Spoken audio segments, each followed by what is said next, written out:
ছাত্র জনতার আন্দোলনে মিরপুর থানায় হত্যা মামলায় গতকাল গ্রেফতার হয় সাবেক মন্ত্রী আসাদুজ্জামান নূর ও সাবেক প্রতিমন্ত্রী মাহবুব আলী।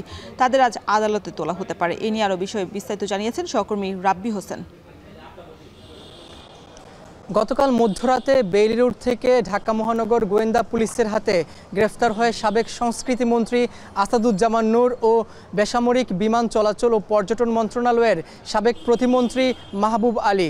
তাদেরকে আসাদুজ্জামান নূরকে মিরপুরের একটি মামলায় তাকে গ্রেফতার দেখানো হয়েছে। তাকে এখন পর্যন্ত আদালতে আনা হয়নি। আমরা ধারণা করছি দুপুরের পর থেকে তাকে দুপুরের পরে তাকে আদালতে আনা হতে পারে এবং তার রিমান্ড কতদিন চাওয়া হয় সে বিষয়টি এখনও পর্যন্ত আমাদেরকে জানানো হয়নি।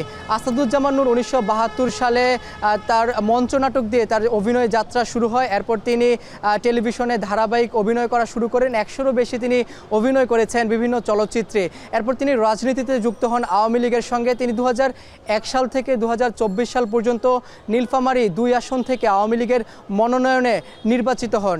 এরপর তিনি তার এই আওয়ামী লীগ সরকারের 3য় মন্ত্রিসভায় তিনি সংস্কৃতি মন্ত্রী হিসেবে দায়িত্ব পালন করেন।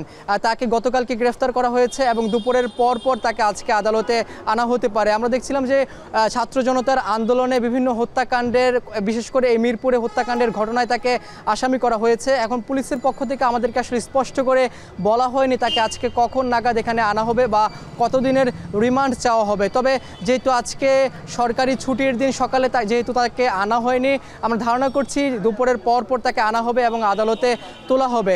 এবং এই আসাদুজ্জামান নূর বিশেষ করে হুমায়ুন আহমেদের লেখা কোথাও কেউ নাটকের মাধ্যমে বাকের ভাই চরিত্রে কিন্তু তিনি তুমুল জনপ্রিয়তা অর্জন করেছিলেন। এরপর তিনি রাজনীতিতে অংশগ্রহণ করেন আওয়ামী লীগের সঙ্গে এবং ছাত্র জনতার আন্দোলনে হত্যাকাণ্ডের ঘটনায় তিনি আসামি হয়েছেন মিরপুরের একটি হত্যা মামলায়। তাকে আজকে আদালতে তোলা হবে দুপুরের পর। এই ছিল আমার কাছে সিএমএম আদালত থেকে সবশেষ খবর।